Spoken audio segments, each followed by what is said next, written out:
Hey, what's going on? It's Bill Burr, and it's time for the Monday Morning Podcast for Monday, March 9th, 2020. What's going on? How are ya? All right. Guess what? I got a guest. I'm like the other podcasts. I have a guest. I've been having guests lately. We got from the Let There Be Talk podcast and from tomorrow night's Bon Scott tribute at the fucking Avalon, right across the street from Capitol Records, where all the fucking big hits were recorded. We got Dean Del Rey. What's going on, dude? Yeah, man. What is happening? What's happening is I'm trying to figure out where to put this fucking recorder. I know. I love watching your process because I always just picture you just like what's going on right now. Yeah. Hit record before I'm ready to start. That's part of the charm. It's part of the charm, you know? You got a broke screen on your phone. I love that. Yeah, I've given up on that. I broke the screen at the fucking Apple store. Oh. And then, because they weren't helping me with some other shit, so I was just throwing shit into my fucking backpack, and I didn't realize that my phone was underneath my backpack. Oh, shit. I broke the screen there. And then I was on the road, and I had some bootleg place fix it, and then I don't know what happened. Then it just sort of broke again. Yeah. I remember but it's that funny. episode. Every time I've thrown it in anger, it's never broken. Yeah. But if I don't know, I just sort of set something down, then it breaks. Because people look at it going, Jesus Christ, you throw your phone. It's like, well, yeah, I throw it all the time, but it never breaks. It's weird. It's like a fluke thing. So. Oh, man. Anyway, what the fuck was I going to tell you? You know, I was watching this thing. Well, let's talk about what we came on here to promote. Yeah. There's a few tickets left. Is this amazing fucking show that I still don't think people understand the level of this show, where it just seems that it's going to be like, okay, a stand-up show, and then like this dad band's going to come out and do their Highway to Hell. I don't think they understand. I guess they've seen some clips. Some people have. If you're debating going, you should fucking go, because first of all, it's a deal. Yeah, it is. It is. It's a ticket. What are the tickets? $40. $40. You get to see a killer stand-up show, and then you get to see half the fucking rock stars that you grew up watching. I feel, anyways, all these drummers and everybody coming out. I don't want to name names because you know, people dropping in, dropping out, adding on, and all of a sudden they're going on a fucking tour. But you know all these guys. Yeah. Through all your years of being a front man. It's so hard to schedule because you got your dream list of people, and then they all go, yeah, I can do it. Now, if I could have did it like a month ago, I might have got some, people are getting ready to go on these tours and stuff. Yep. But now who knows with the coronavirus, who knows who's touring, but. You know what I do love is all of these guys, because it's the Bon Scott thing, like the love that people have for arguably one of the greatest frontmen of all fucking time. And it's fucking hilarious because I still watch all of that shit. I somehow today went down this rabbit hole on YouTube, and I vaguely remember this contest, but MTV had a contest. You win a Lost Weekend with Van Halen. Oh, yeah, I love that little 15-minute thing on that guy. You saw that? Yeah. Oh, it's great, right? Just to give people the backstory, it was 1984. Yeah. The height of the band. The 84 commercial record. success and all of that shit. They're going on tour, and who knew this is the last time the four original guys, they still haven't played since that tour. Yeah, they did. Oh, no, that's right, because Mike Anthony wasn't on. Yeah, I forgot it was his son. You're right. So it's never been that. So you figure if that tour wrapped up in 85, like they have not, all four of them have not been on stage together in 35 fucking years. How sad is that? Such a great band. So anyway, the MTV had a thing. As they said back when they played music, they said, submit a postcard and you could go on tour for a weekend, hang out with Van Halen. Yeah. So this kid wins it. I'll put a clip out there. I'll send a link, I should say, for people listening to this. And, I thought it was going to be like he had some T-shirts and some buttons and fucking, little group photo and whatever. They didn't. They fucking partied with this kid. Oh my God, They got him fucked. Oh, they got him loaded. Yeah. Oh my God. It was a real Lost Weekend, man. Well, what's funny is you read all the comments in YouTube, on the YouTube page. It's just, you couldn't do it. The liability, the cell phone cameras, everybody, all of these fucking kids. What's cool about the cell phone cameras is if anything fucking happens, somebody's got video on it. Yeah. We're like, oh my God, I saw this bear fucking, mauled a fucking guy collecting trash. And then you're like, where's the video? The video somehow shows up, right? Yeah. So that part's cool. I mean, granted, the guy probably would die in that scenario, but whatever. But like, the thing that you pay for is that there's no back history on that stuff. Well, there's no like, none of those guys are losing their jobs. Yeah, you know what I mean? But I can't, what is the word? Like you could canceled culture. No, but you could like sort of exist without everybody knowing what the fuck you were doing all the time. The mystique was huge back then, right? Yeah, and people would have to like describe, so what happened? Where were you? Blah, blah, blah, and all of this fucking shit. Now if somebody won that thing, they'd spend half the weekend videotaping what their experience, or videotape, or whatever, fucking. Just selfies. Yeah. They wouldn't even realize what they were doing because they would have the thing on the whole time. Yeah, and I'm not shitting on young people too, because I would be doing that too. Oh, absolutely. I can't imagine some of the footage I would have heard of shit that I didn't really fully experience. Remember that one they did where they gave away John Cougar, the Little Pink houses? MTV gave away a house. They had crazy contests back then. Yeah, we're going to paint the mother pink. Remember that? Yeah, because he had that song, Little Pink House, for you and me. Yeah. So then they gave away a little pink house in like fucking Indiana. Yeah. It's fucking hilarious. They had some really, that was such a great channel. Like I know it's a shame what happened to it. And it didn't take long. By the end of the 80s, it was already fucked. Yeah. Do you know why that came about? Why they stopped playing all the videos and all that shit? Oh, no. Because they couldn't, it was like a ratings thing. The way I heard it was like, because they play this video, then 5 minutes later they play that video, and people, if they didn't like the song, they were changing the channel, so they couldn't get an accurate read of how, ratings. Yeah, like because it wasn't like a TV show. They just play it, but it's weird because they can do it with radio. That was the excuse I remember hearing. Right. So what they did was then they had like The TV real show. world. Yeah, they had like a TV shows and shit, and they had like game shows and. Who the fuck it? Jay Moore did one early on, and Chris Hardwick did one, like hosts. Wow, back then. Oh, yeah. They were hosts. Chris Hardwick did one with Jenny McCarthy. I think once that Real World hit, that became the blueprint of reality TV for all the way to now. Once they had Puck, that guy Puck, and he was a lunatic, and he was the first guy that showed that if you're the biggest like annoying person on a reality show, that you're going to be the star and people are going to tune in to watch and it equals ratings and everything. It's funny you brought that shit up because I was at breakfast this morning with my lovely wife and she gave me the sports section. They had this whole fucking thing on all the top women athletes out there. And sad to say, like I knew the gymnast. Yeah. But I can't even remember her name. I've seen her on a bunch of things. She's like the greatest gymnast ever. I should know her fucking name. I'm busy, whatever. But I didn't know her. I obviously knew Serena Williams. And then there was all of these other people. There was a couple figure skaters that I knew. So the reoccurring thing was in the article was how they don't support women's sports the way they do the men's sport and blah, blah, blah, blah, blah. And I saw this thing where I think it was the female soccer players were suing some sort of soccer organization to pay as much attention to them as they are the guys. And I got in this big fucking discussion with my wife going, that's not how business works. Like, I know it comes off as sexist. Right. And not saying there isn't sexism out there, but there's all kinds of shit out there. How it works is if you're making money. That's it. If you got a draw. If you're making fucking money, they're going to swoop in and try. Like when we first started doing podcasts, nobody gave a fuck. Yeah. And all of a sudden we started making money and then all these business guys came in and they started fucking throwing advertising and all of that shit in there.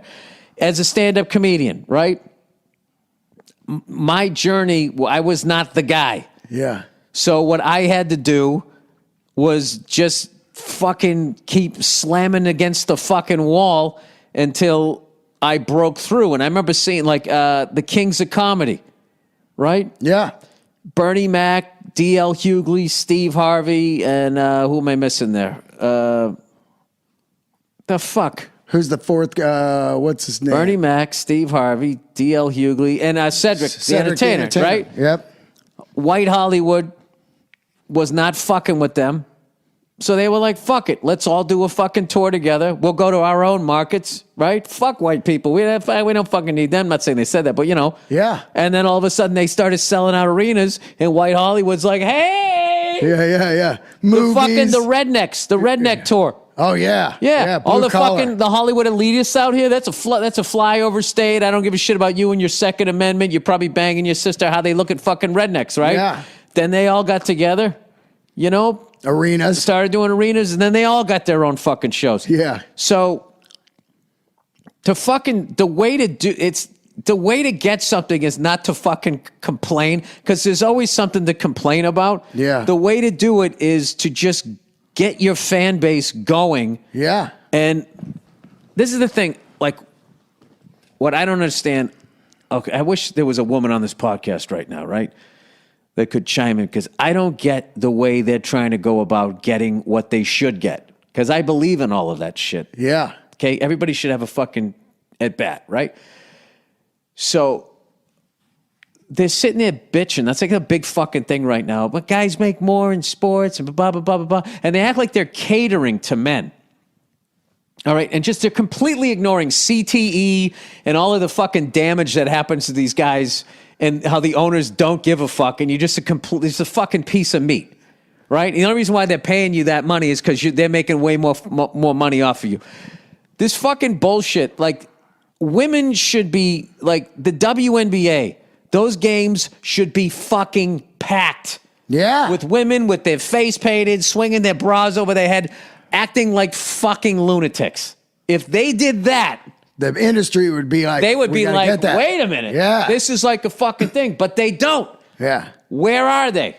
I don't know. They're watching the fucking Kardashians. And look at her. Yeah, huge. She fucking goes, hey, I tried out this eye cream today. She gets 6 figures for tweeting. Yeah. Because that's where they are. Yeah. And they're fucking sitting there wasting their fucking time. We're going to sue this and blah, blah, blah, blah, blah. The biggest fucking thing, they should be supporting each other rather than trying to become a ref in the NFL. Who gives a fuck? You're still working for guys. Because right now, like, as far as like a guy, if you wanted to start your own sports league, it's fucking over. You can't do it. It's No. too established. But with women, to do like an AFL type thing or an ABA thing is fucking wide open. Yeah, oh yeah. So what they should do is get their money together, start their own fucking women's hockey league, and then women should go out and fucking support it, and then it'll become this thing, and then the NHL eventually will be like, hey, man, we want to buy in. Oh, yeah. And then you make your money. You got all the power. Yeah.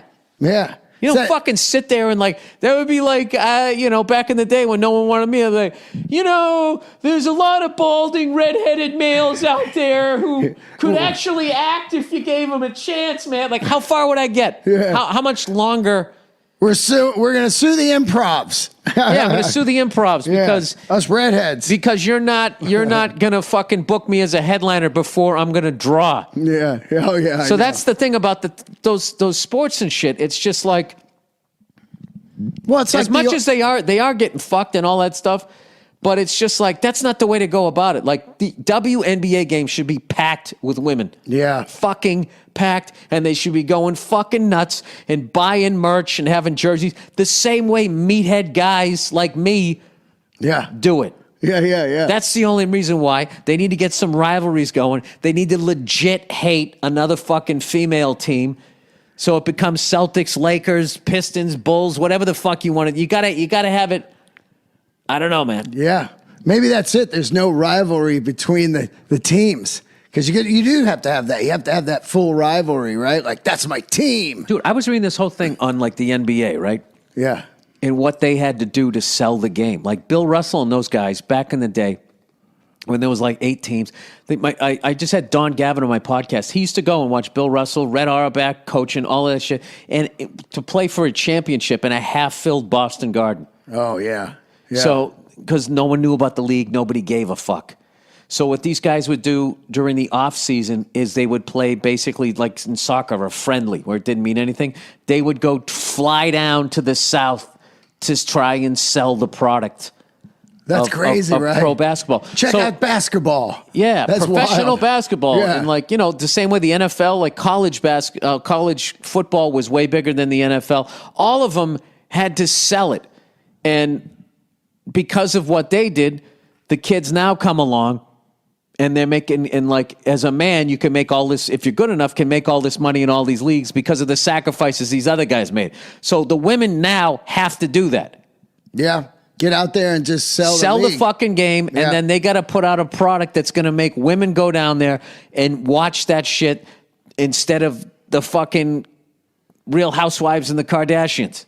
Yeah. You got to fill a venue. Yeah. Kings of Comedy did it. Yep. The fucking the redneck tour. What the fuck was it called? Blue Collars of Comedy. Blue Collar Comedy. Yeah. They fucking did it. That's what I'm trying to do right now. I'm just trying to build my own thing. No one's touching me. So I'm like, fuck it. I got to build my own thing, It's I just keep doing it and doing it. But the thing about when you in that mindset, okay, then you have power. Yeah. Because then you still have control of it. If you're going to just sit there and be like, oh, you can't do this because of this, you can't do that because of that, and then these fucking people are blah, blah, blah, blah, blah, blah. It's just like, all of that's going on. What are you going to do about it? Yeah.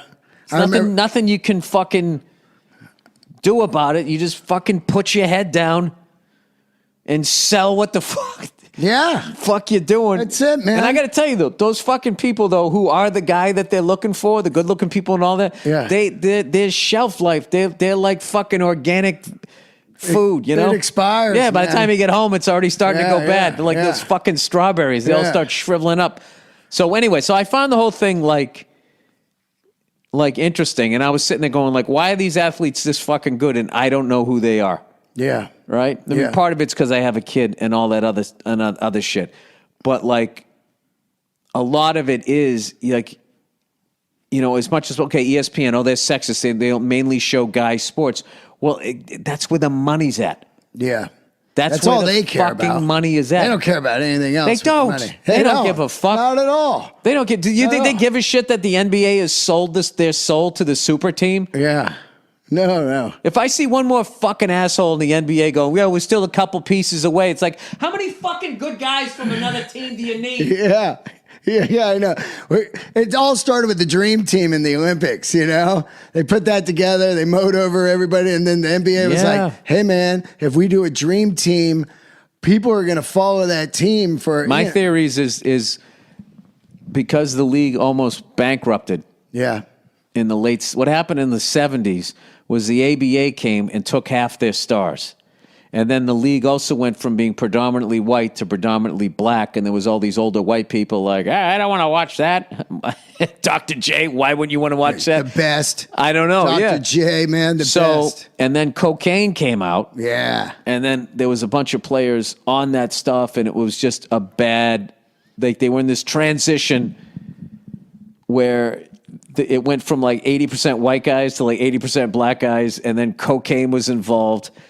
As far as like when cocaine first came out, they were saying that it was no more addictive than caffeine. Oh yeah, and it was like this elitist fucking drug, and it took all of these people down. So the league they had drug problems. They had fucking old racist people fucking not liking the shit, so they were in a bad way. And then it just so happened, luck of the draw, Bird goes to Boston. Magic goes to the Lakers, and then you had the 80s. Yeah. You got Kareem Abdul-Jabbar. Yeah. You got these cool marquee players. I mean, I was so into that. But the Lakers those were all fucking draft picks, other than Kareem. Right. We were all, and then also shrewd trades. Yeah. And that's what the Lakers are doing, and that's what the Celtics did. And then we just... Old school way, there was these two super teams, and then the ratings were through the fucking roof. And then as they started to fade, the Pistons, and then Jordan came along, and they had like this 15-year, I feel like 20-year windfall. And they were like, that became like their product, and they just wanted it to keep going. So then I think that's when you got the Kobe, Shaq, Phil Jackson Lakers. Yeah. Then you got the LeBron the Boston Big Three. Yeah. We went from last place to winning the championship in a year. It was ridiculous.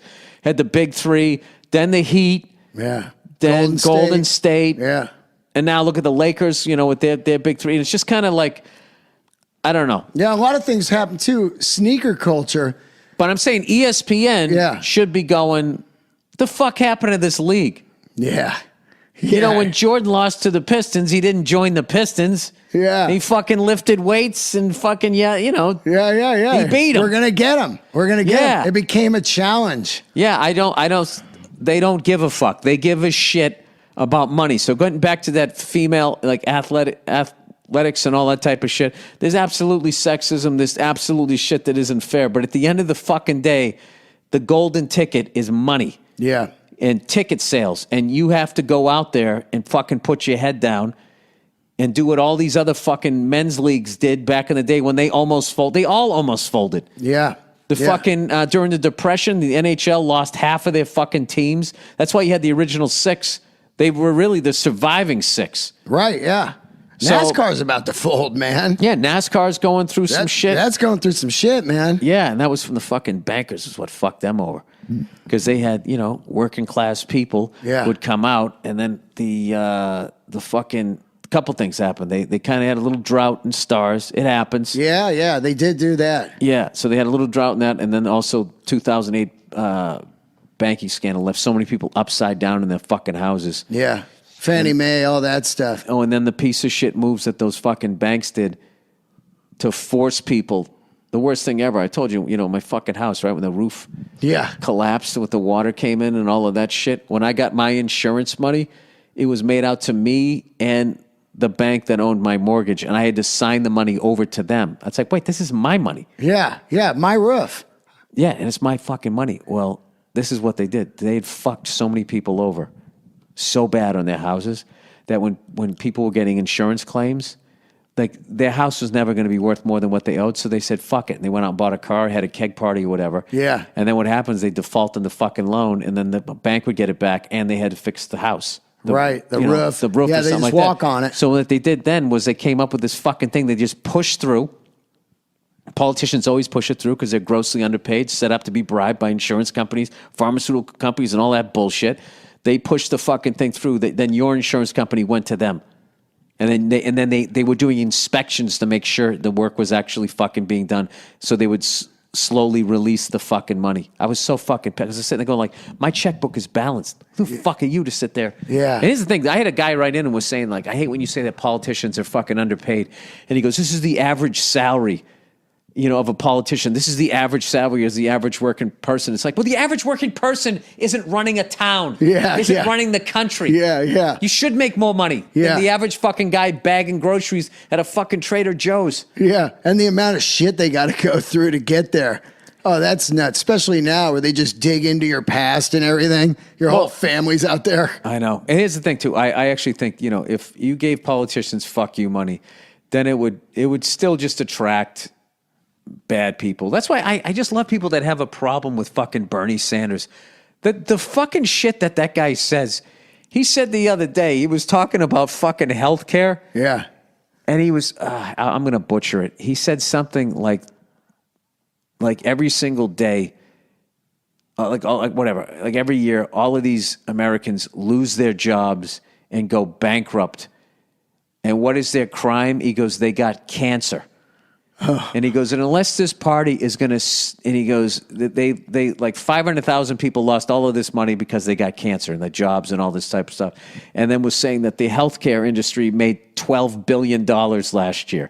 He goes, unless we as a party are going to stand up to that, then basically what the fuck are we? He had like the fucking balls to say that. I'm just trying to wrap my head around somebody listening to that, who's fighting for fucking people with cancer, and then you're looking at a guy who just hugged and kissed a flag and said, I love you. Did you see that latest one? Yeah. All I care about is anyone that talks about healthcare, because like in the last couple of years, I've had like health problems, and I'm like, I got to listen to this guy. I just want somebody who actually has the balls to stand up to pharmaceutical companies, to fucking insurance companies. Yeah. Because they're fucking everybody over. And here's the thing, dude. You know what's fucked up about me politically is I grew up in a conservative house. So I still have a lot of that in me. Yeah. I'm definitely liberal, but I have a lot of that. And I like a lot of Republican candidates. Yeah. Okay? It's Chris Rock thing, remember? I'm half Republican, I'm half Democrat. Yeah, but you definitely lean to a side. But if I lean to a side, I definitely lean liberal, without a doubt, of course. right? But I just, my fucking thing is, I just don't want another fucking company man. Yeah. Okay, and I think that's what happened the last time out was you had one guy who was not a company man, and then you had Hillary who was a company man, and which was just they were offering more of the same versus somebody who was. Somebody was responding to the anger that was out there. I just do, and just as for an entertainment value, I just want to see a Trump Bernie Sanders debate. Yeah. If this country's really just going to go down the shitter. Yeah. Okay. That's the one I want to see. That's going to be great. And then some great spoofs on it too on SNL where they're just spoofing it the whole time. I know. It's, I don't know. It's a crazy thing. It's a crazy thing. So whatever. I just hope somebody competent. I don't give a fuck Democrat or Republican. Yeah. Just somebody competent that gives a fuck about people and this country and that type of shit. And like, dude, how fucked up is it that we have to drink bottled water? You ever think about that? Oh, they allowed these corporations to just completely pollute our fucking waters. That's something ISIS wants to do. Yeah. You know? Yeah.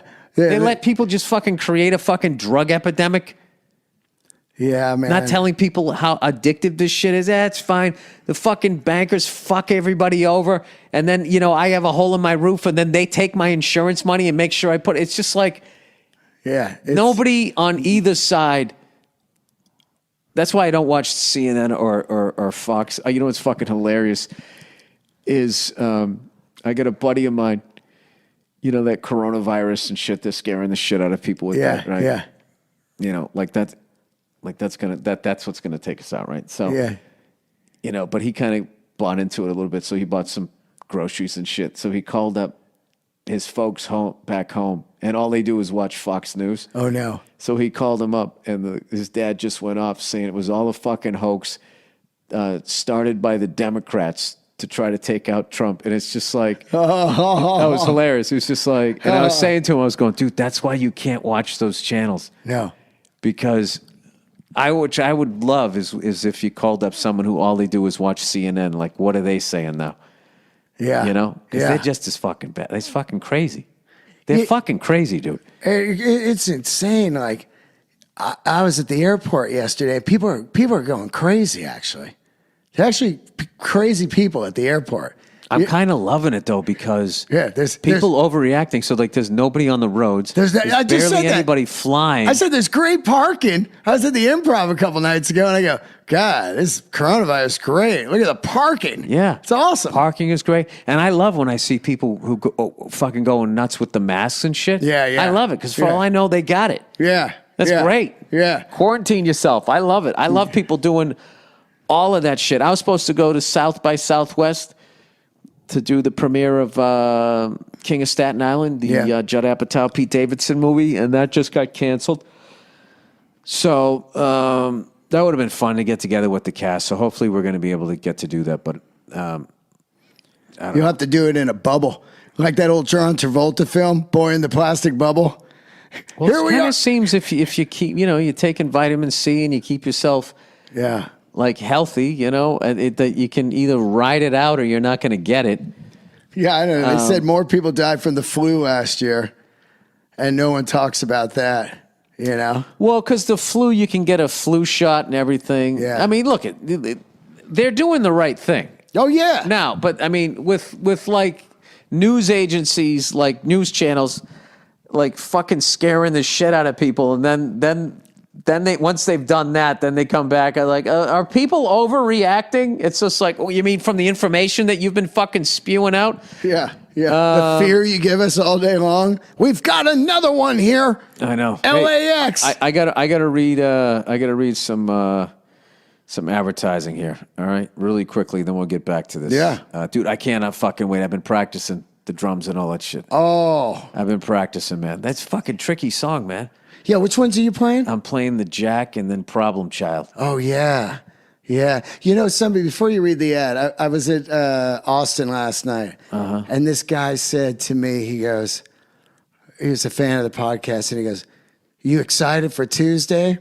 I mean, like, this is your thing, right?" And I said, "Hey, man, you know what fucking excites me? I did this, you know? For me, it's Bill and Marin, because those guys, the excitement they get is the excitement I get when I open for you guys. You know, it's The excitement I have is after it's over. Yeah, I and know, I didn't yeah. fuck it up too bad. You're and all I can riled. actually enjoy. But you know what I'm saying? That's my thing of like, it's the only thing I can really give back to you guys as far as like from opening for you guys and learning from you. So it's the equivalent. Hey, did Marin buy that guitar, by the way? Yeah. Yeah. Dude, he sounded so good on that. I said, Dean posted this thing of Marin just trying out this guitar. That guy can really play, man. Yeah, he plays it. He loves it. Yeah, he can really He play. loves playing like I love comedy now, you know? So he's talking about playing. I'm like, cool, man. Hey, that one joke, yeah. You know what I mean? It's so funny. Oh, he's in a big movie coming up. Yeah, he is. What is he in? I saw a clip. He's in a Mark Wahlberg one that came out Friday. It's on Netflix right now. Oh, okay. Yeah, and then his special's out tomorrow on Good deal. Netflix. Bang, yeah. bang. I'm going to watch that, man. Wahlberg always makes good movies. Yeah. All right. Oh, Max. Oh, Max. Oh, Max. Living with chronic pain is the worst.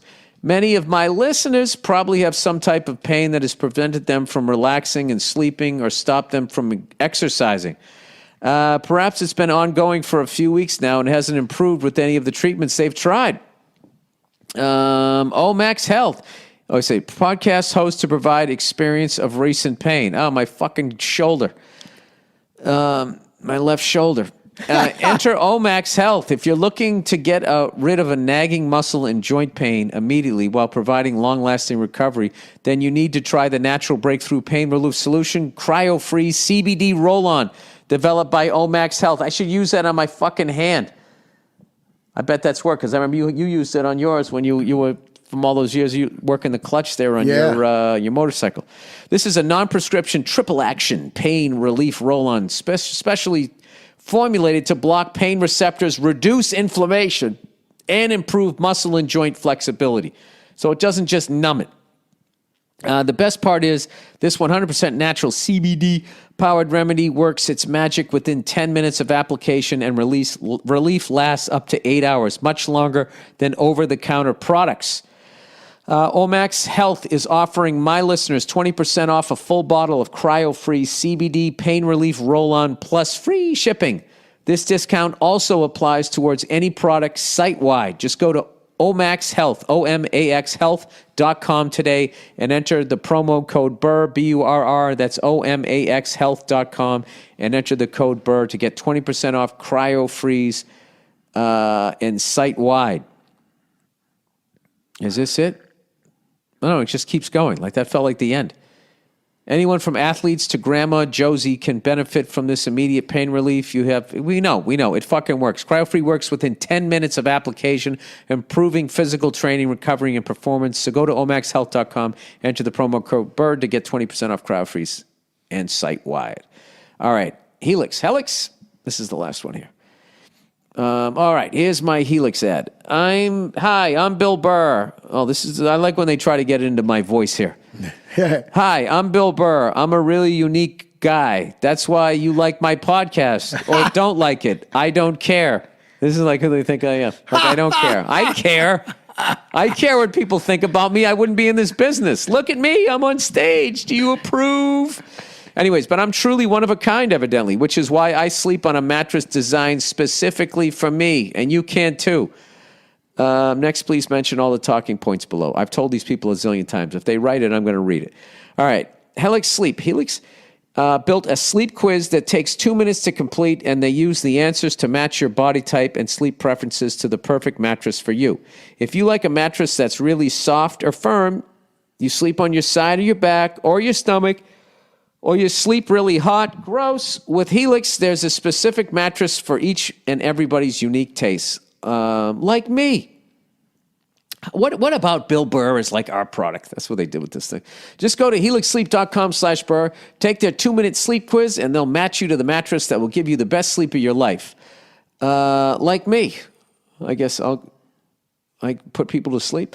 Helix Sleep was even awarded the #1 best overall mattress pick of 2019 by GQ and Wired magazine. They have a 10-year warranty, and you get to try it out for 100 nights risk-free. They'll even pick it up if you don't like it. That's pretty nice and gross.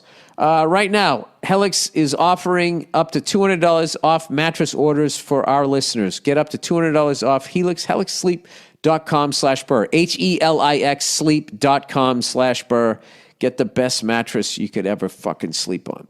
All right, there we go. Oh, congratulations to Joe Roberts, the first American in MotoGP to be on the pole in like 10 years. Wow. MotoGP 2, so he's one level below. Oh, I got you. He rode a great race.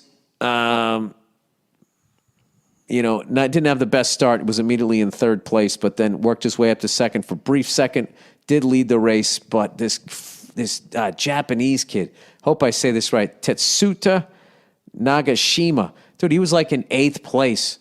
Just worked his way up through the pack. Oh, man. Was consistently having the fastest lap. So when he finally got out front, nobody could catch him. And it was the first time, I believe, a Japanese rider has won a race since in 10 years. And that last guy, I think he died. I'm new to the sport, but I believe he died later on that year. So it was a very emotional thing. It was a great race to see. I don't know what happened with the MotoGP race. I wasn't able to find it. I slept through it, but I go to the website, so I don't know who won that one. Marc Marquez or whatever is my guess. All right, so Dean, we got some questions here. You want to run through these fucking things? Yeah. People write in and this shit. I kind of got involved with the flat Earth people. What's your feeling? What's your feeling, man? Is it round or is it flat? Oh, my God. I mean, I just laugh at that shit, man.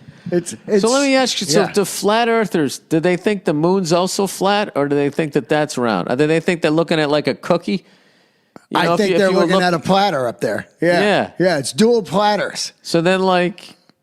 I don't know, man. It's so weird how something like that just comes out of nowhere. That's like a couple years old now. Came out of nowhere. They're like, the earth is flat. I thought it was like a sketch or something. Yeah. I'm looking for it. And then I just start laughing. My thing is what the end game. Yeah. I understand, conspiracies on like, bankers. Yeah. Kennedy foreign assassination. Policy, assassination of powerful people or people like they think are going to be powerful. I get all of that. What the fuck? What is the end game? And then the amount of fucking people. Yeah. How do they get them on board? You would have to get on board. Oh, it's crazy, right? And also, why do they think that we would be hiding that from them? You know what I'm saying? Well, how about every fucking jerk off who sails their dreams to sail around the world and then they go do it? Yeah. I know, a guy I flew with in Vancouver flew a fucking helicopter around the world. Now, what do they do to stop him from doing that? Doesn't he fly off the fucking edge and come back and have a look on his face? I mean, I don't know. Anyways, motive for telling people the earth is round. All right, here we go. Like, you can't believe, like, his people, this is like a real fucking thing. Listen to this shit. All right, this is the motive. Why you would tell people that, hey, Billy Blue Button Up. Wanted to tell you my opinion on what the motive of telling people the earth is round is. I, like you, understand that the only reason we know the earth is round is because we were told that. I was joking about that. Like, the only reason why I know it's round is because somebody told me. I didn't figure it out. Most people just call me a fucking idiot like they're Nikolai Tesla or something. The motive for this, of course, is money. The first movie made about space was A Trip to the Moon. It was made in 1902 by a dude named Georges. Don't worry, neither of us can pronounce his last name. After that movie killed way back in the day, they started making space movies left and right. Space and the thought of going to space has been in the back of our minds for over 100 years. It spawned countless cash cows like Star Wars, Star Trek, and even MTV's most iconic marketing gimmick was the astronaut pitting the MTV flag on the moon. I don't know where he's going with this. So it would be very easy to get those people on board with being the first country to fly to the moon. Getting all these people wrapped up in the idea of space would be a good way of getting them to agree to pour their tax money into your space program. And if you think about it, billions, probably trillions of American tax dollars have gone to NASA. And all they would have to do is get us to give them our money is to show us some pictures of the moon from close up and the Earth from far away. And then from about the 60s on, I don't know what we're going with this, we poured our money into the space program. Money would be the motive, Bill. I believe in flat Earth, but I also don't know the Earth is flat. And I'm not going to tell you it is, but this is my opinion. I also used to try to tell everybody that the Earth is flat and argue with them for hours, but we both know that the shape of the Earth is not important. What's important is saving it and making it a healthy place for our kid, regardless if it's flat, round, or donut shape. Take care, Bill. Oh, and let's go Blues. St. Louis Blues are looking good. Yeah, it's just like theory. They basically wanted to get tax dollars, so they showed a photo of a round Earth. Yeah, but what they don't talk about is how way back in the day we thought it was flat. Yeah. And then this guy comes out, he says, no, it's round, and then they kill him. Yeah. And then we also thought we were the center of the fucking universe or the solar system. Then they realized it was the sun. They thought the sun went around us. We went around the fucking sun.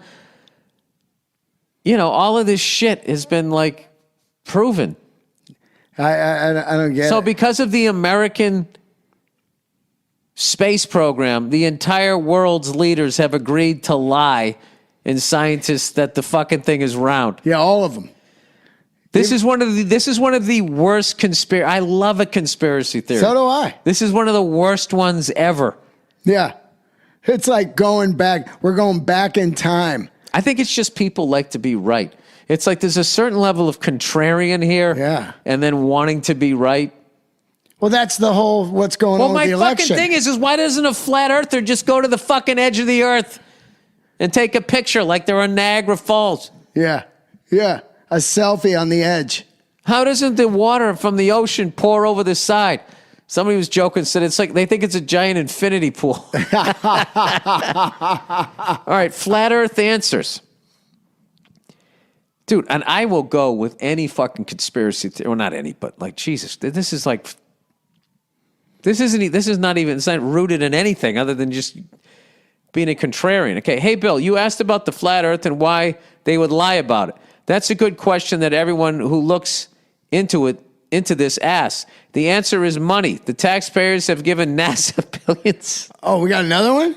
Same one? Yeah, but my thing is evidently like 500 fucking years ago, they knew NASA was coming. So that's why they started saying it was round. Well, he said they made the movie in 1902. NASA billions or even trillions of dollars over the years to get some shitty-ass space videos in return, and it gets deeper than that. I didn't know we were deep. There's a video you should watch called The History of Flat Earth. I will definitely watch this. If the link doesn't work, go to Eric Dubé's channel, and in the search bar, search The History of Flat Earth. It's easy to prove the Earth is flat and stationary, like how the North Star never moves. Well, what about the rest of the stars? That's why it's the North Star, because it's not fucking, that's the one you're looking at. Yeah. They're all spinning around that. So that's what you use to guide yourself. That's your pinpoint. Yeah. What the fuck? So if you fucking if you were looking down on a merry-go-round. Yeah. And you just painted the middle red and the rest of it was all these crazy colors, you would ignore all those other colors moving and just look at that red dot going, see, it's not moving. Yeah. That's hilarious. Anyways, if this link doesn't work, go to Eric. Blah, blah, blah. This is just a bunch of people who are not eggheads trying to figure out egghead shit. All right? I don't understand half of this shit. I would love to listen to Joe Rogan argue this. The history of flat Earth. It is easy to prove the Earth is flat. Okay.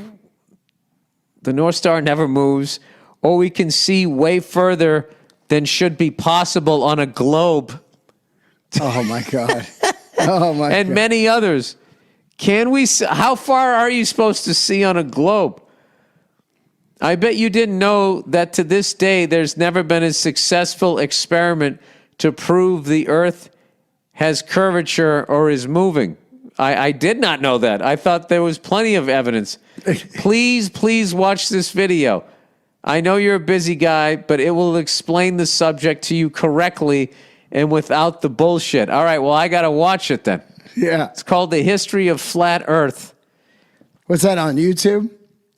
Yeah, they've been lying about the Earth being round for hundreds of years because they knew NASA was coming. Yeah, NASA People wanted our lied money. about it who were going to die hundreds of years before NASA came along. That's hilarious, man. Listen, if you want to say we never went to the moon and shit like Yeah. that, like, because I don't get how you land and then you get the fucking thing going again. How Yeah. do you start it back up? That's a classic one. You know, they said that Stanley Kubrick shot the film. He shot the footage. Oh, yeah. Yeah. You know, on a Hollywood backlot. I Remember that movie? don't understand. Why doesn't NASA just take a picture of the fucking car and shit they left behind there? Yeah. Why don't they just do that? There it is. It's right fucking there where we left it. There's the shit. 50 fucking years ago. I have no fucking idea. All right, Paris Accords. Paris Accords. Is this like a Honda Accord? All right. I want to talk a little bit about how terrible the Paris Agreement really was, with the idea in mind that maybe there is some controversy to the effect and cause of global warming. For starters, over a 20-year period, the Paris Accord was estimated to cost the United States some $2.5 trillion. In what? Doing the right thing? The entirety of the U.S. yearly budget is $3.8 trillion, so essentially we would lose 10% of our net budget every year for this agreement. So what? So we could have a clean earth that our children and our children's children could live on? You're going to skimp on this, but are you okay with never-ending wars that don't really have an exit strategy? That money has to come from somewhere, so either taxes are going up or social spending is getting cut because the military definitely isn't paying for it. I love how people are putting money ahead of fucking being able to live here. Oh yeah, that blows my mind. Yeah, who gives Just a clean fuck? earth. You know, like that opening the drilling in national parks and stuff. Like, what are you talking about? You know, like just bringing coal back. You know. All right, and I'm not saying that the Paris Accord wasn't flawed. All right, but you also have a guy who is in power saying that the whole thing is a hoax, which is fucking scary. All right, am I really going to read all of this shit? Because the guy's, listen to this sentence. Second, the Paris Accord was set up to collect over $100 billion per year into green energy funds to promote green energy. This is a bullshit term that I despise, but I won't get into it. All right, well then,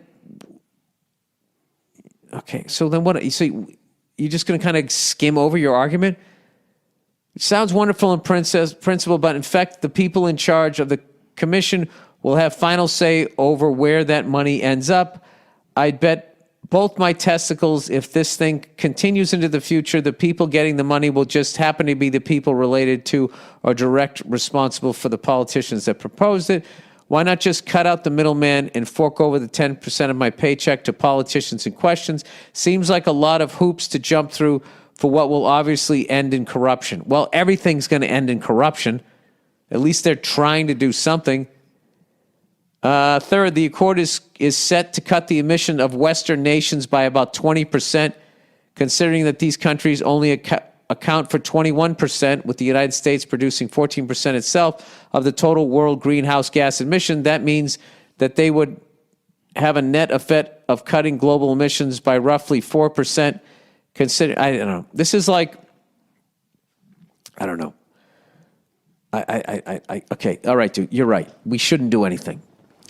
We shouldn't do anything. We should pull out of these fucking things. It's like we're literally gonna sit there and argue with each other, and that's how we're going out. Yeah, that's how we are going out. It is. That's how we're going out. I don't understand why we don't just embrace solar power. I don't get it either. Okay, I don't even give a fuck if it's dirtier.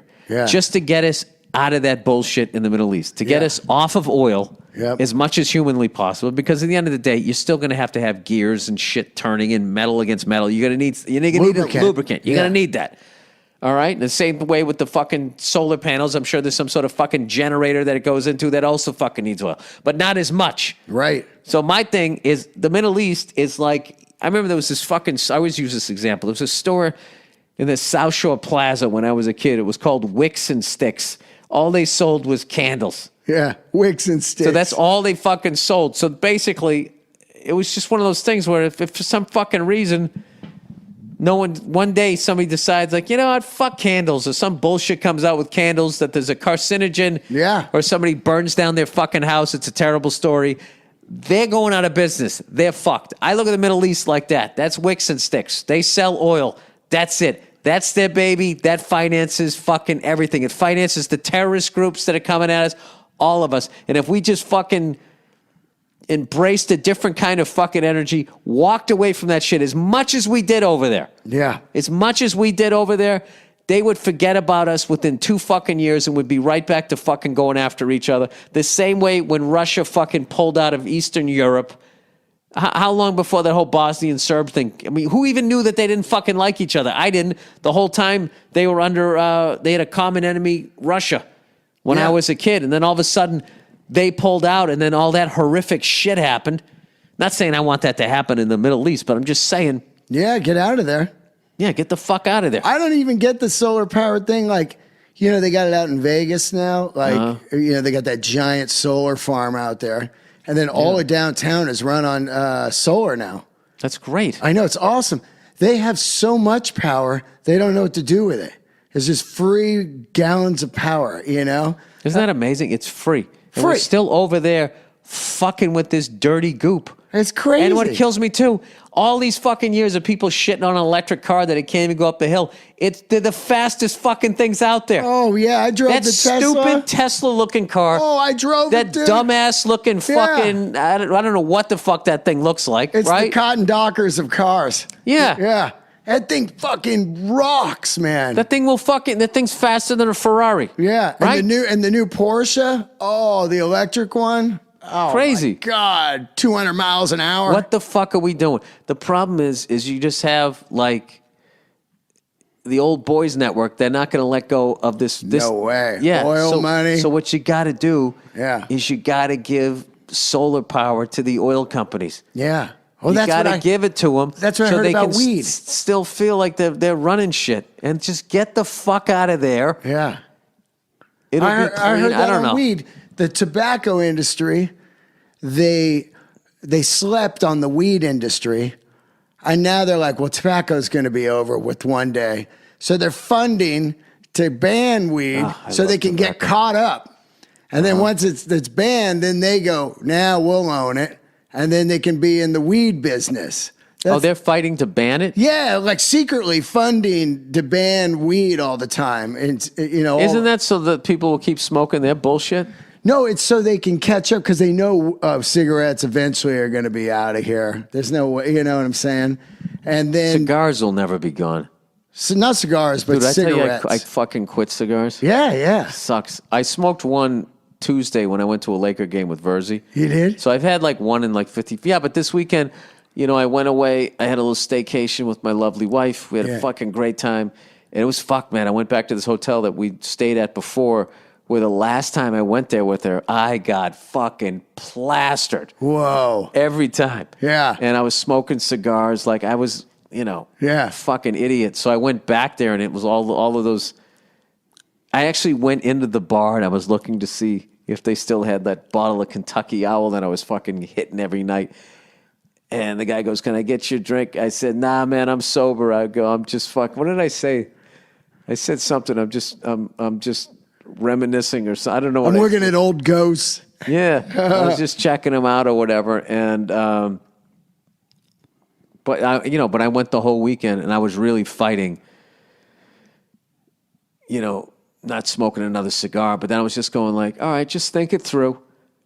What are you doing here? Why are you doing this? Are you just getting triggered because this is what you did here the last time? You just need to create new memories here of not doing this shit. And you'll be fine. I remember and then I woke up this morning and I was driving back to the house, and I didn't do any of that shit, and I was psyched, and now I could give a fuck about having a cigar. So it's just like I'm not going to fully give up cigars as far as like, but like I would like to smoke like 4 a year. It's something epic. Just the the Rose primos. Bowl. Yeah. The Rose Bowl. I go to a big college game with my buddies.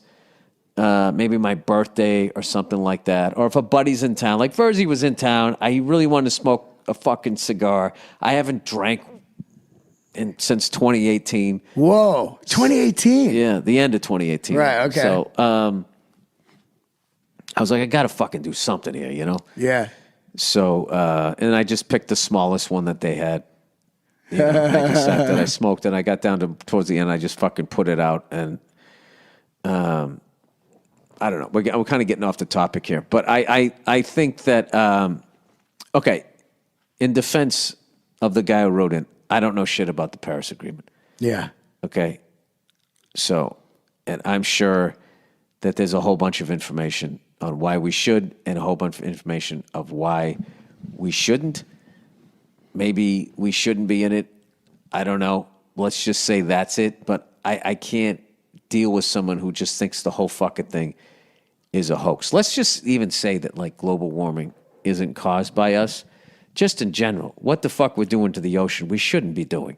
Oh. And it'd be nicer to just live in a cleaner fucking world. You know, my daughter has these books, right? You know, that Make Way for Ducklings. Who wrote? Robert McCloskey or something. And what's great is the illustrations, and you just see, like, there's one book it's called One Morning in Maine, and you just see when they get up, they drew like the kitchen and shit, and everything's just made out of wood. It's made out of steel and all of this, and it's all like no plastic. Yeah, and it's just as far as like, you know, the dad's down on the beach, he's digging for clams. Okay. The girl gets like a loose tooth, you know, she's learning, you know, she's becoming a bigger girl. It's kind of what the book's about, right? She goes down there and fucking, they get the clams. He packs them in seaweed to keep them moist. They go up there, and then they're going to go into town because he's got to get the groceries, and he's returning the glass milk bottles, right? She goes, I'll have clam chowder ready for you when you get back. They fucking go into the stupid outboard motor doesn't start. They go in town. There's a repair guy there, needs a new spark plug. He fixes that. They get fucking ice cream, and there's all this wildlife. There's all this shit going on. And I was kind of looking at that. But granted, you could also get fucking polio back then. So, Yeah. you know, there's always something you got to pay for. Yeah. But I was just kind of looking at that, like how simple their life was. And I know it's just a book, but like that whole thing where somehow along the line where you stopped getting shit repaired and it was cheaper to throw it out and get something new. Ocean. Dude, that was not a good idea. Yeah. In the short run, it was a good idea. Yeah. Financially, it was a good idea. Or like these stupid fucking chargers, man, for these things. Like the fact that they can't make one to just work. Yeah. I know. You know, and also Like it's just going to be like they design like that. What do they call it? Design obsolescence or something like that. No. Yeah. Designed obsolescence is basically you design the thing to last long enough where the person's not going to be mad and they'll still go out and go buy another one rather than just making the fucking thing right. Instead of feeling ripped off, it went just amount of time. But that's like the sneakers, man. Right. Like sneakers are just, you know, people buy millions of sneakers every day and then they just fall apart and then they just toss them, you know, and like I get those boots from the kid and they'll last 100 years. You know what I'm saying? And everything back then, you wore it and then your next family wore it and then the next family wore it, you know? It was wild. It was, you know, and cars, you just drove the cars. No, I'm really just looking around my house, all this shit that I've bought. Yeah. And all this stuff that I have and all of this shit. And I'm just like, why did I do this? Yeah.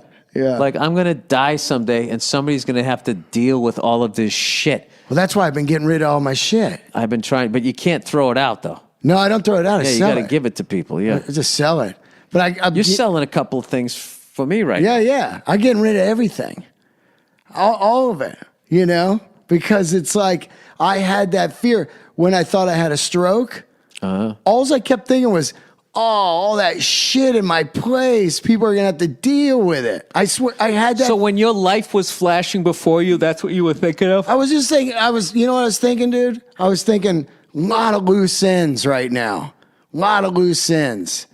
You know, I gotta get all my shit together.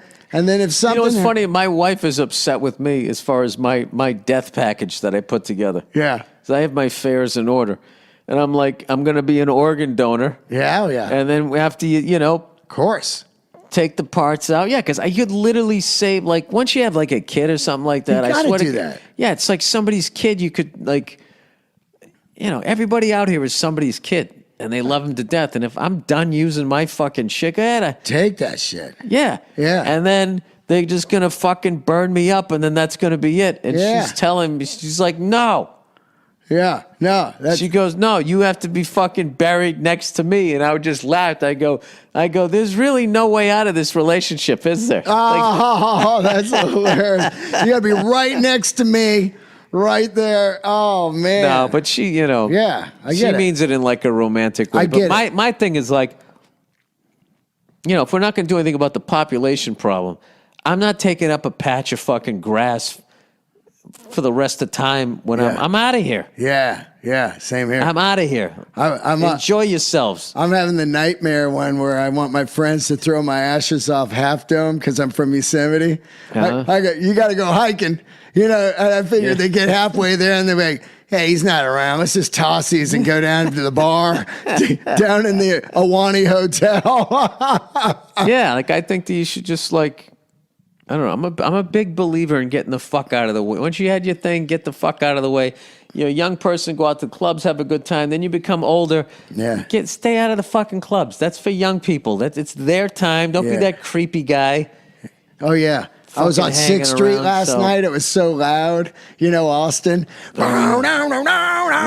bar. And I was like, I'm just walking to my hotel. Like, is there a side street? You know, there's like people out there and drinking and, you know, kazoo's like, making noise. And then I just started filming like the old man. Quiet down. I was filming on Instagram. It's too loud out here. What are you doing? Don't want to be that guy. Just for comedy, you know? Hey, how many cities out there say, you know, there's keep Portland weird, there's keep Austin weird. Yeah. There's another one that says keep something weird. I was just there. Well, it wasn't Vancouver. It was somebody I was just at. They said keep it weird. It's just like, They're all jumping on that one. yeah. It's just a t-shirt. Wasn't it Portland first? I think it was Portland. Yeah. Portland was the first one Yeah. that said they're keeping it weird. Yeah. Like just hippie stuff. I always just think annoying white person. I love Portland. I love Portland Yeah. too. I like all of those places, but I don't like. I like weird too, but I don't like planned weird No. any more than I like planned crazy or planned dangerous. Yeah. Like yeah. you know, like Yeah. that's not really the dangerous comic. The dangerous comic was the thing when I was coming up. Oh, really? Yeah. Because they all wanted to be like Bill Hicks or like that kind of edgy. Yeah, Kinnison, Yeah, Hicks, right. and Pryor, and all these guys because they pushed out like these things. They put this stuff out there that people had not heard. Yeah. The Outlaw Comics. Yeah. So then there was this leather jacket, smoke a cigarette on stage era in stand-up comedy where Yeah. everybody like. Which is why I feel bad for younger comics because so much of their early shit is just on YouTube. I mean, good Lord. I mean, how the fuck do you ever outrun that stuff? So I like, put nothing on YouTube. but I tell you, no, but like my generation, everybody went through a lot of people anyways, myself included, you go through am I going to be a Bill Hicks type of guy? Yeah. Am I that guy? And then Yeah. you're just like, Yeah. well, I don't like to read, so I don't think I'm that guy. Like, I like need to to be read. informed. Like as much as I was taking the piss out of that guy talking about the Paris Agreement, I don't even know what the fuck is in it. So Yeah. he might be right. I don't fucking know. I have no idea. But I do know this. Paying attention to what's going on is a great way to be depressed. So I don't know, like 6-7 years ago, I just stopped paying attention to shit that I can't fucking control. Yeah. And my life became a lot smaller and a lot happier. Now, I know you kind of have to know what the fuck is going on out there to a certain extent, but like, there's something, I don't know, it's 24-hour news networks and social media. The least amount of time you can spend on those, I feel like your happiness will go up. At least it does for me. Yeah. I haven't had a TV in years. So I don't know what's going. It's so funny, and you're in this fucking business. Yeah, I know. And you know, people talk politics with me all the time, and I'm like, dude, I'm trying to figure out where I'm going to go on stage tomorrow. Right. I'm just like, You've been killing it though, man. You've been going out with fucking Marin. You go out on the road with me. You fucking been doing some headlining dates. I'm seeing you're gonna fucking hit, dude, and you're gonna hit fucking hard. And this is the thing, like, and then you'll see all of those doors. They all fucking open up. But it's just like when you're not what they're looking for. Oh yeah. You have to show them why you are like a viable fucking thing. I'll tell you, it would be great. Oh, sorry, I'm fucking yawning here, dude. I came home for this fucking staycation and just hit the ground running. Yeah. First thing I did was I went to both our cars. And I fucking reset the clocks. Oh yeah. In there. Yeah. It's like a big fucking thing for me. Yeah. Right. Then I fucking the microwave. You hit the microwave next. Microwave. I don't think I did the microwave. I just did mine. I did the one in the kitchen one. Yeah. I literally have the old digital clock that used to wake me up from my paper route. I still fucking have the thing. You still got that? Yeah. Some of the buttons don't quite work. I got to find somebody that can fix it for me. Then I went to the grocery store. Yeah. Because, I put on some pounds and I want to get it off. So, like, I got this whole meal plan or whatever. So I had to go out and buy all this fucking bullshit. Did all of that, came home, cooked the fucking dinner, got my daughter to bed, all of that fucking shit. And now I'm fucking tired as shit. I got to do this because I'm going to see your buddy tomorrow to get my car looked at. Yeah. That's going to be great. Get it wrapped. Yeah, I'm getting a clear wrap. Oh, it's so nuts. Yeah, so then they'll detail my car so it looks totally clean. Then it's a clear wrap over the top of it. And then if anybody opens their door into it, it doesn't chip the fucking paint. Oh, man. I don't have to get my car waxed ever again. I can just fucking wash. Yeah, all of that shit. Oh, it's great. Tremendous. It's great, dude. Oh, man. It's just like a bunch of shit on my car. I went over to the car wash. The guy just sprayed it down and towel dried it. The thing looks brand new. You look at it. It's amazing. Yeah, you just look at it and you go, wow. Yeah, I don't know. I keep shit for a long time, dude. Yeah. Do you know, like, I'm only on, like, I'm 51, give me 52. I'm on, like my fourth car. That's hilarious. I've had like 700 motorcycles. Yeah, dude, 80 cars. I fucking drive them into the fucking ground. My first vehicle I got, I bought it in 85. I kept it until 90. It literally burned down on the side of the fucking road. My first car from high school. Yeah. I had that same thing. Yeah. Toyota I had this Patriots bumper sticker. Yeah. Together we win 1985 AFC champions. And like, my buddies would sit there going, dude, look at that bumper sticker. I remember when you fucking put that thing on. Yeah. And then I had a Honda Accord. I drove that for like fucking 10 years. That's a great car. Yeah. I bought it used too. It was an 88. Cloth interior. No, I had that like 6 or 7 years. Then I went back to New York. So I sold that. Then I didn't have a car for a number of years, from early 2000 to 2007. Then I got the Prius. Yeah. Right? That had 200,000 miles on it. No. That thing. That black one? Yeah, no, I bought that brand new. That was my first. I know, but what did it have on it? Like 100,000 or something? It had a lot of miles, right? Yeah, it's got over 100,000. Yeah. I drove that thing, and then I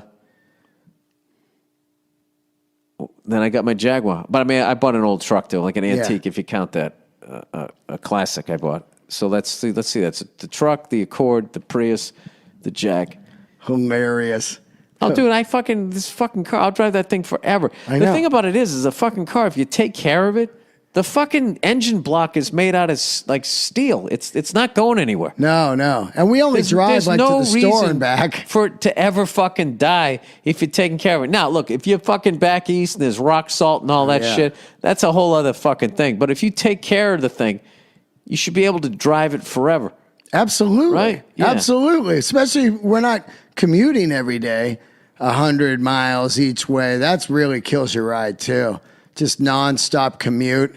Yeah, it does. But if you fucking maintain the thing. Yeah, you're right. There's really no excuse to now with all those Jiffy Lubes and shit. Yeah. Now that they've worked out all the bugs, that they have their checks and balances. Because remember back in the day, like, one guy wouldn't be fucking, the guy take the oil out and the other guy wouldn't, and then you'd fucking drive away and your engine would seize. Oh, man. And then you had to try to sue a fucking corporation. Yeah, there was always those fucking horror I had a guy that didn't put the oil plug in all the way. Oh, man. Yeah, I'm going down I-5 on my motorcycle. All of a sudden, my whole helmet, everything just covered in oil. Instantly, just... And I almost crashed. I couldn't see, and I was sliding in my own oil. I pull over. Wow. Now I got no oil. I'm on the 5. There's no motorcycle oil at the gas station. I didn't know there was something different. Oh, yeah. They use a different oil. I'm using... Different viscosity? What are they? Synthetics, and it's like, just a different one than the car. So then I get towed somewhere. I miss my gig, and just like, fuck. And the guy obviously was just... I remember he was on the phone. Before I wrap this up here, tell people about when you thought you had a stroke. Oh, man. I was at that Albertsons right here in the neighborhood. Uh-huh. I was just walking in. It was the weirdest feeling I've ever had in my life. I was walking in, and then I took a step, and I remember saying, like, whoa, I feel kind of weird. And as I said, I feel kind of weird. The left side of my body just shut off. Completely shut off, and I just collapsed to the ground. And then I kind of sat there for a minute. I went, whoa. And then my left foot was numb, and my arm was kind of numb. And then it kind of went back to normal. And I got up and I go, what happened? The 2 cash register guys grabbed me and they go, dude, you just collapsed. And I was like, whoa. And then I just thought, I'll just go home. And they go, dude, you should go to the hospital. You just collapsed, man. And so I went straight to Cedars-Sinai, and I waited in the waiting room for 4 hours. And they finally put me in the MRI. And then they said, you had a stroke. This woman, she came in, she goes, you didn't have a stroke today. It looks like you had an old stroke. And I was like, what? And then they shot me up with some stuff, and I went to sleep. And then 2 guys came in a couple hours later, and they go, you didn't have a stroke. This is an old vein. You got a herniated disc in your neck, and it popped out. And when it pops out, it hit your spine and just shut you down. And that was from when you got hit by that lady. Ran over from the motorcycle. Yeah, that lady who stole the Escalade. Yeah. I every 5-6 months, I'd kind of get this pinched nerve kind of thing in my neck. And one time it locked up my jaw. But I would go to acupuncture or, do some therapy, like stretching and shit, and it would go away. But this time it did. All right, I got another Dean favorite. Yeah. The time you were fucking ODing. Oh, yeah, I'm below. In Laurel Canyon. Oh, man. I'm up there. This is the 80s. Yeah, the 80s. And they got like a seriously, the dude, we called him the shopper. Uh-huh. He was a blow dealer. And he had an actual pyramid of blow. He always liked to try to be like the Scarface. Uh-huh. And I never forgot it. Axl Rose was there. It was like 8 of us, and he was there playing on the piano. He played us November Rain. We're like, whoa. And then I went over and just did a giant pile. What year was this? I guess it's 88. They hadn't recorded the Illusion records yet. Right. But they had that song kicking around. And then I went over and just did a giant bump, and my arm went numb instantly. And I went over to the guy and I was like, dude, man, you got to call an ambulance. My arm's numb. And he's like, no way, man. We got all this blow around, and Axel's here, and so we can't have the cops up here. You got to ride it out.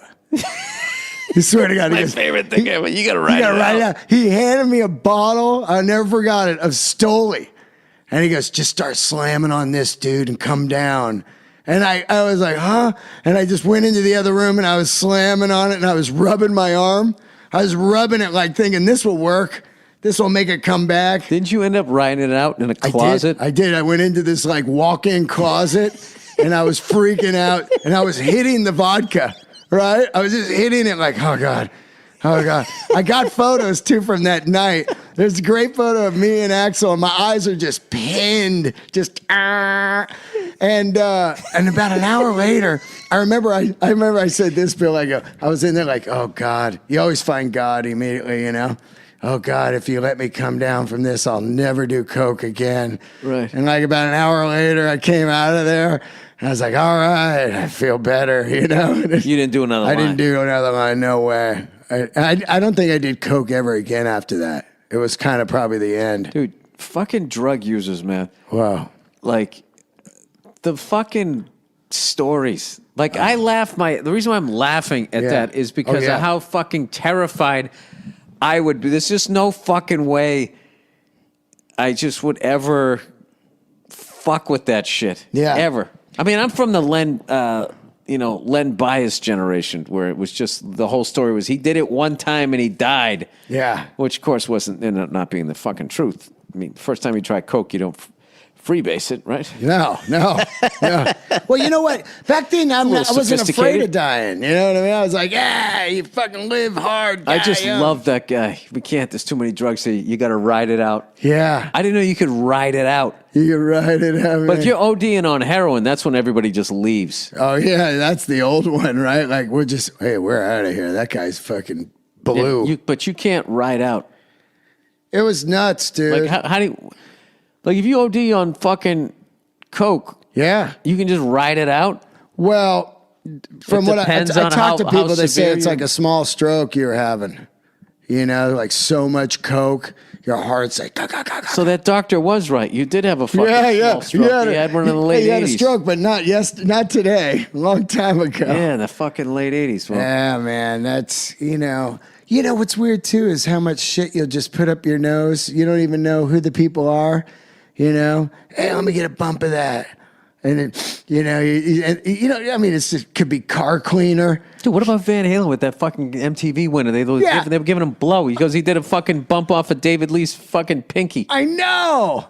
I mean, no worries about fucking liability. He never did blow either, the guy. He'd never even done it before. That's, you know. Oh my God. I have to be, well, I still don't think I would have, but if ever I was going to do it in 1984. Yeah. I mean, you got to do it. I don't think my parents would get mad at me. I'd be like, it's fucking Diamond Dave. Oh, yeah. What was I supposed to do? Yeah, you got to do the blow. You have to. Oh, man, dude, I was doing a gig at the Fillmore and with Mark Ford from the Black Crowes. He told this story on my podcast. It was great. And he was sitting in with my band. And we were getting ready to go on. He goes, hey, man, you know anybody that's got some chilly weather? That's what he called it, chilly weather. I love that one. Nice. And I said, I think that guy over there.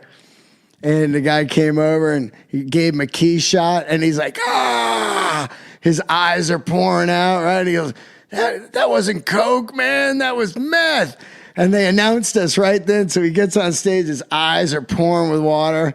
He plays the gig of his life. After the show, I go, man, sorry, I didn't know, you know? And he goes, that's all right. It smoothed out the mushrooms. This guy was on mushrooms without even us knowing, playing sold out Fillmore show. And he killed, like he played a gig that like you would think he was going to die after. Well, what's the difference? What's a meth high? Meth high versus you do like a piece the size of your fingernail and you're up for like 24 hours. It's tweak city. You're just up like it's like super dust, man. I don't know. So it's not really a high, you just alert? You're just high, you're tweaking, you know what I mean? You're cleaning. You're building models, you know what I mean? I mean, you're just up, dude. Cleaning out your septic tank. Yeah. But you would do that if you were super drunk, and then you could just kind of level out the booze and keep drinking. Like if you're out partying. No, booze just if you're drinking, you're done in 4 hours. Yeah, right. I don't give a fuck who you are. Right. Unless you're drinking at a slower pace than your tolerance, which why would you do that? Yeah. The whole thing is it's like a race car. You're pushing the limit. Yeah. You're trying to take that turn as fast as you can. So you're doing shots and you're doing all of that shit. I don't give a fuck who you can only go for 4 hours. Yeah, and then at a certain at game pace. Yeah. I mean, I can fucking sit there on a dock and just sit there and sipping beers all fucking day. But I mean, if you're drinking 4 hours, you're done. Then you do a bump of this and you could keep going. Oh, that was the point. I see the Yeah, point. they would level it out and then you could keep drinking. Like the party would never end. You know, especially if you're at like a rehearsal room and you're playing music and you just want to keep going, you know? For the love of music. Yeah. Well, anyways, dude, I am so excited about this gig because not only to get to play with all those great musicians, the mic'd up drums just sound fucking unbelievable. Yeah. And you rocked it last time, dude. Yeah, You're playing with Nikki Sixx last time. It's one of the funniest things to think you had posters of that guy. And then there you are. There's that great video footage of him. You're looking over at him. I forgot I start the song. I'm so like fired up that you're up there with him. Oh, yeah, It's yeah, kicked in the yeah, teeth. yeah. So I'm all right, it's kicked in the teeth again. And then we're just standing there, all of us. And Scotty Ian looks at me and goes, it's you. I go, oh, yeah, it is me, you know? It was so funny. And I'm looking at you and you're looking at Nikki. Dude, Scotty Ian fucking killed it. Oh, that guy's a fucking hammer. And I loved how serious all those guys took it. Oh, I yeah. remember with Steve Gorman showing up and just going, you see that? Pointing at all the empty seats. He goes, that's going to be fucking carnage tonight. And he was not bullshitting. And Yeah. it's still like, that's one of the great like live drummers I've ever seen. Oh, my God. Was what he did on your show. So if you guys are anywhere near Los Angeles, this Tuesday at the Avalon, right across from Capitol Records, is there a name for the show? Yeah, it's the Bon Scott. Well, for years I called it the Church of Bon Scott. The Church of Bon That's Scott. what I called it for the year. You know, this is the 40-year anniversary of Bon Scott's death, 40-year anniversary of Back in Black. But we started this back when we were kids, me and Josh Z and Billy Rowe. We were doing this as kids in San Francisco. Oh, I didn't know that. Oh, yeah, we'd done this for years. And then when I moved to LA, I didn't really have like the time or whatever to do it. And then once I was a comedian and stuff, I was like, let's fire that thing up again, you know? And That's so cool. yeah, I mean, that's how long we've been doing it. And that guy Solo Dallas that brings the equipment, Yeah. We've got all the same equipment AC/DC uses: the vintage Marshalls, the vintage Ampeg SVT, the same guitars, and Josh Z just kills it in the. Speaking Angus. of all that, you know, if I ever get to meet Phil Rudd, Oh yeah, what I would ask, other than talk helicopters, because he flies helicopters, yeah, too, that's right. is I always wondered what happened to that fucking amazing kit that he had on the Back in Black The tour. Black Sonar. No, it wasn't black. It was all natural wood. Oh, that's right. I got the poster. That's right. It's natural It's wood. fucking gorgeous. More toms than he's ever hit in his entire career. Yeah. I think it was like 2 floor toms, and it was either 3 or 4 up Yeah. top. Yeah. 4 up, 2 down, and then he had the single bass and the snare drum. Anyways, dude, I gotta go to bed because Yeah. I gotta drive this fucking car out to the Yeah. I've been up since 4:30. Thank you so much for putting me on it. Dude, man. It's gonna be come on. fucking awesome, and I am looking as forward to playing drums as I am doing the stand up because I got all this fucking new shit that's coming out, and You got some new bits? oh yeah, and dude, my shit that's coming out right now, I'm just is as I don't know what the word is. It's just fucking. I'm just being an idiot. Yeah. And I'm having a great time, and I feel like this fucking the overcorrection has kind of gone back to the middle. Yeah. And you can have fun again on stage. It's kind of nice. Yeah. with, of course, all the shit that we learned over the last few years, that people weren't talking about, yada, yada, all that bullshit. I'm having the most fucking fun. I was telling my wife that I was like, I'm having more fucking fun on stage than I think I ever have. Oh, that's amazing. And I said that on the last. And that's like 35 years in, right? 30 years or something? Hey, I'm not that. 28. 28, but 28, still, man, yeah. To be digging it that far in. No, I fucking love it. I love it at 10 years in. That's the thing, too, is I also love, I've been going to smaller places. Yeah. And just fucking getting up on stage. It's a different thing than actually going to a comedy club. Yeah. It reminds me back in the day when you had to get them. Yeah. So like that's me every night. Yeah. No. I don't think I'm as good as I was when I had to get people to like me. Yeah. So now once people get to know you, then you go on in there. It's yours to lose. Yeah. As opposed to like, how the fuck am I going to get these people? Yeah. Like, I just remember that feeling standing back there just going like, oh, God. That's what I had my first name of my first special. Why do I do this? And that's what I would be thinking. Why do I do this? Why didn't I just fucking, I'm inherently a shy person. Why the fuck did I pick this job? Why the fuck do I do this?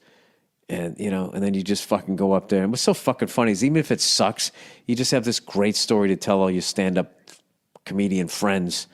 And it almost, in a weird way, makes it worth it. So anyway, then we could talk about that for a fucking hour. Anyways, dude, I'm really looking forward to it. I'm going to practice my ass off over the next fucking 48 hours.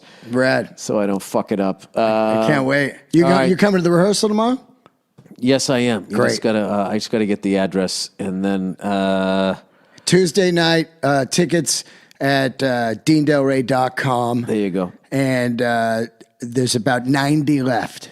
Oh, cool, dude. Yeah, there's about 90 left. So, we're going to sell it. We're going to sell it out. It's going to be awesome. I'm telling you guys, this is the last one, too, man. It's been so much work to do this. So, and the people that are playing. You're never going to do this again? I don't know, man. It's a bad time to ask right now. That's like asking somebody, you going to host the Oscars again? Is that trying to put together the fucking monologue? I know. I'm never fucking doing this again. I know. It's so much.